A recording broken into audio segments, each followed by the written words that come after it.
आपल्याला हा दिवस साजरा करण्यासाठी संयुक्त महासभाने घोषित केलेला आहे। 9 ऑगस्ट म्हणजे आपलं नाचगाणं नाही आहे, नाचगाणं तर आहे, परंतु त्याच्यासोबत आपल्याला निसर्गाचं संवर्धन करणं हे पण काळाची गरज आहे आता तरी सध्या। आणि आपल्यावरती होणारे अत्याचार अन्याय याच्यासाठी सर्वांनी एकत्रित राहायचं आहे।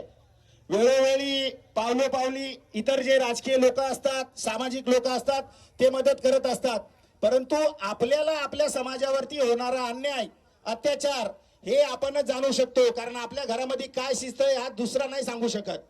म्हणून मित्रांनो, सगळ्यांना विनंती करतोय बिरसा ब्रिगेड आदिवासी संघटनेच्या माध्यमातून की सर्वांनी एकत्र राहा, एकजूट व्हा, तरच आपला इतरांच्या समोर टिकाव लागेल, अन्यथा टिकाव लागणार नाही। हे सर्वांनी